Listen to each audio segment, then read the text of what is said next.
An historic election. Georgia voters have never had more power than you have today. They changed the face of Georgia. Georgia, you did it! And control the U.S. Senate. Congratulations. Now 1 year into the job, we see what it's like on the job for Georgia's two new senators. Hear why Senator Raphael Warnock says he'll work with anyone. Have you heard about the Cruz-Warnock Amendment? And what Senator Jon Ossoff hopes to accomplish next. I'm working with Republican colleagues to advance legislation. As both senators go one-on-one with Shiba Russell to break down the issues and talk about Georgia's future. Hi there, I'm Shiba Russell. They are the two senators that changed the balance of power in Congress. Georgia Senators Jon Ossoff and Reverend Raphael Warnock won historic elections on January 5th, 2021. And now, nearly 1 year into the job, I caught up with them on Capitol Hill. We start with a trip to Senator Warnock's office. He's already gearing up for another election less than a year away. What do you consider your top two legislative wins of the year? The day we passed the American Rescue Plan, one of my colleagues who's been in the Senate now for a couple of terms called me and thanked me for winning. Because had I not won, had we not gotten the slimmest majority in the United States Senate, we wouldn't have passed the American Rescue Plan. So in the Build Back Better bill, which we are going to get across the finish line, there is a coverage fix which will finally get the 646,000 Georgians who are in the coverage gap affordable health care that they need and deserve. I don't think a lot of people understand what that gap means to low-income Americans, right? So there have been a number of hospitals that have closed because of this. That's right. This non-Medicaid because it never happened, right? Right. So when we talk about the coverage gap, we're talking about folks who are not poor enough to get conventional Medicaid, but they can't afford a health care plan either. They're in the gap. And yes, we've had 10 hospitals in Georgia to close in 10 years. Is it mostly rural areas? All of those hospitals have been in rural areas. So it's not making as splashy of a headline. A lot of people are not hearing about these. It's a drag on the healthcare systems of those rural areas. It's a drag on the economy in areas where the biggest employer might very well be the hospital. And there's just no reason why we haven't expanded. It's costing lives and money. Is there anything else you want to mention as far as a big win? I fought for the expanded child tax credit. I keep talking about it because I think it's so important. No, it is. I'm a parent. It is important. This is the largest tax cut for working families in American history. $300 per child, per family, per child. Up to, right? On average. Because each family gets something between different. $200 and $300 per child, per month. And when you think about the fact that the average American has $400 in their checking account or their savings account, it makes a huge difference. Growing jobs, improving economic opportunities for Georgians. That's another big platform for you as well. Have you heard about the Cruz-Warnock Amendment? No, the Cruz-Warnock. Cruz-Warnock Amendment. Okay. When we were pushing forward the bipartisan infrastructure bill, he got up and made the argument for the Cruz-Warnock Amendment. And then I got up and I heard myself say something I thought I'd never hear myself say. I'd like to associate myself with the remarks of Ted Cruz.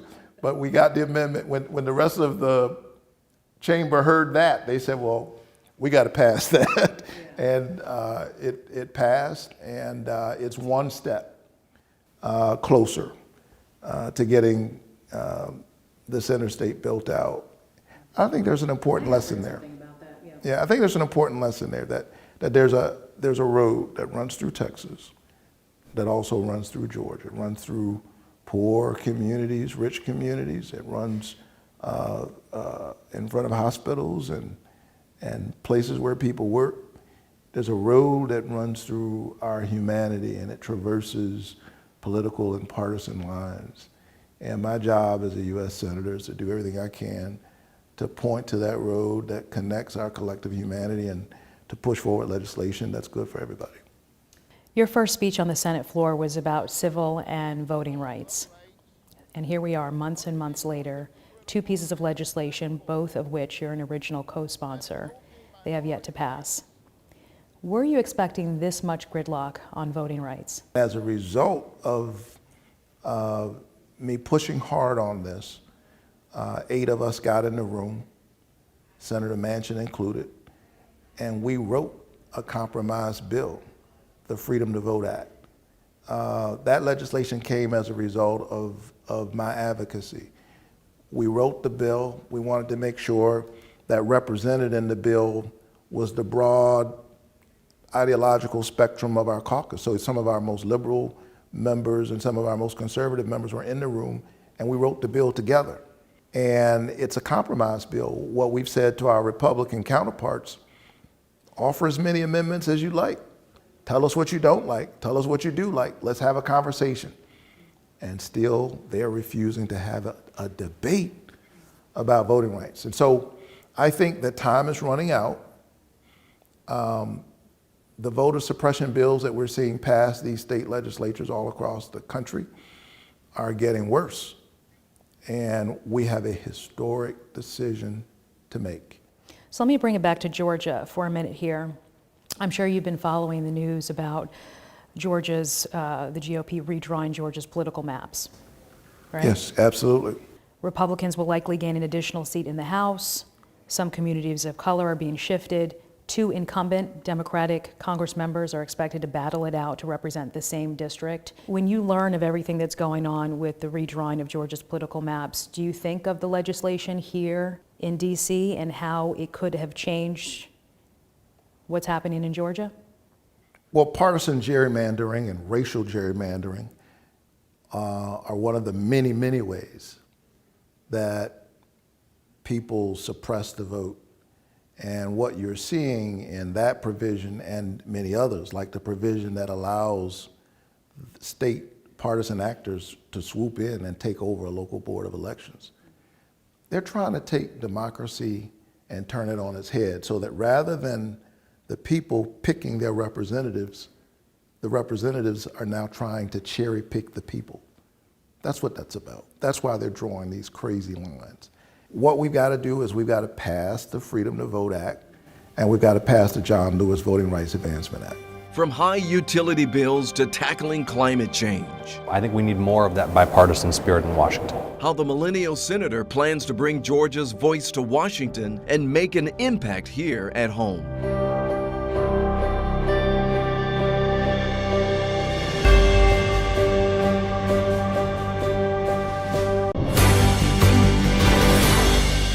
Senator Jon Ossoff defeated the incumbent Senator David Perdue in a hard-fought runoff race.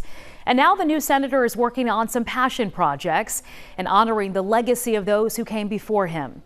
We caught up with him in the famed rotunda of the Russell Senate building. I know you're working on numerous pieces of legislation with GOP senators. How has that process been for you? Look, I believe in bipartisanship. I think that Georgians and more broadly the American people expect us as elected representatives to put aside our partisan disputes and come together to do what's in the best interest of the country.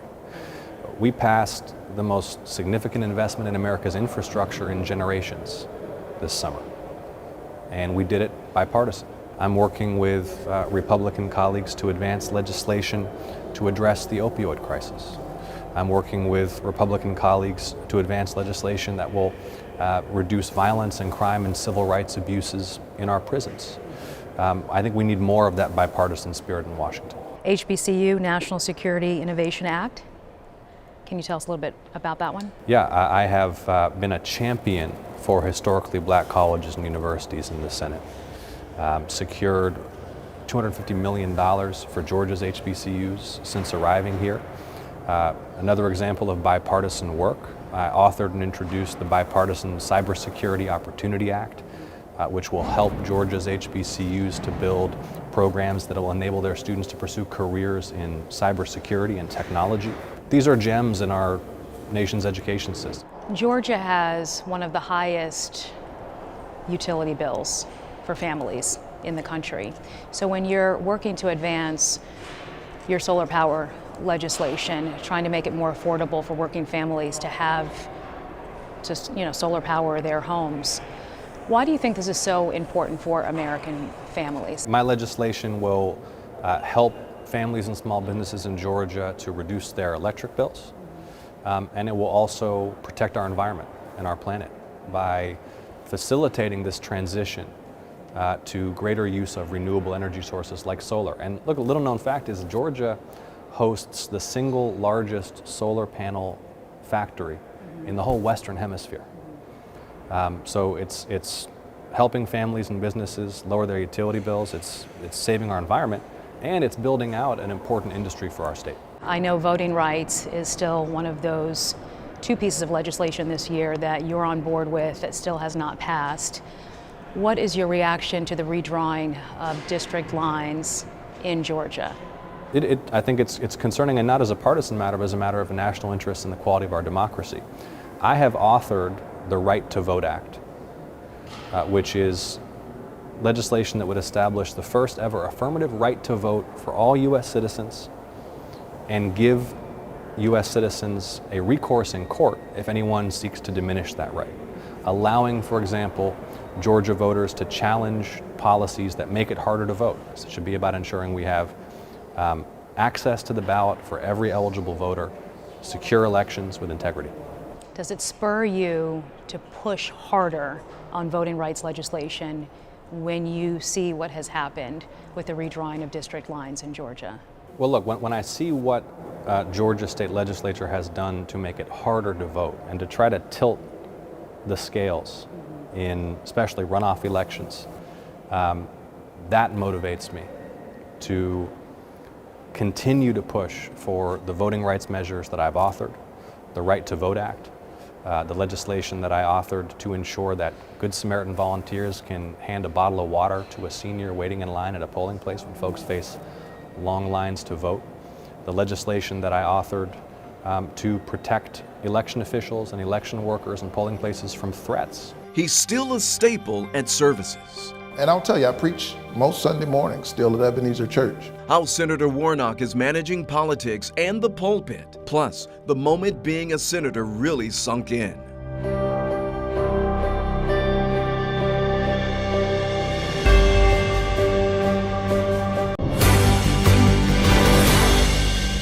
Welcome back. Senator Reverend Raphael Warnock is a staple on Sundays at Ebenezer Baptist Church. But even the senior pastor, who's used to being in the public eye, had a few surprises in store when he suddenly became Georgia's first black senator. We asked him how his new role has changed him. How do you juggle your two young children? You have a 2-year-old son, a 5-year-old daughter, prepping your Sunday sermons for Ebenezer Baptist, your multitude of duties on Capitol Hill. You're on endless committees. I'm sure I've left something out here, but how do you juggle it all between DC and Atlanta? I got a few things going on. I like to stay busy, and my children are the pride and joy of my life. And one of the toughest parts of this job is that I do spend some days away from them, but they really are the reason why I do this job. I look into their eyes, I think about the kind of country I want to see them inherit. And I recognize that there's a way in which my children are probably going to be okay. Their dad is the U.S. Senator with every opportunity, but there's a deeper sense in which I know that my children won't be okay unless other people's children are okay. And so there's a way in which they, even as I guide them as a father, they're my North Star. They're the reason why I fought for the expanded child tax credits, the reason why I fight for health care, is the reason why I put forward a bill to green our yellow school buses, provide alternative energy to strengthen the economy in Georgia and to be kind to the planet. So it's a lot. And I'll tell you, I preach most Sunday mornings still at Ebenezer Church. And the reason I do that is because I want to remain grounded. I don't want to spend all of my time talking to politicians. I'm afraid if I do that, I might accidentally become one. And it's never been my intention to become a politician. I want to be a public servant. Do you like when people refer to you as the first black U.S. Senator from Georgia? A few weeks after I won, I was standing outside in my yard. I think I went to get the mail or something. And I noticed one of my neighbors noticing me. And I had seen that look before, and he recognized that the senator lived in his neighborhood. And I went back in the house, and just a few moments later, I heard the doorbell ring. I could see through the camera that it was the neighbor that I had just seen. And so I went, opened the door, 10-year-old black kid, about 9 or 10 years old. He'd gone and gotten his big brother, and they were standing there, and he was holding my sign with my picture. And he was like, I just wanted to meet you. And will you sign my poster? And will you take a picture with me? And You're influencing the next generation.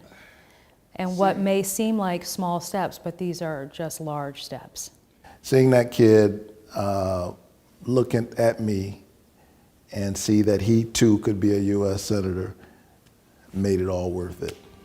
He's the youngest sitting senator. Look, I think we need more young voices elevated in our democracy. What it's like being the new kid and how his election is changing the face of Georgia politics.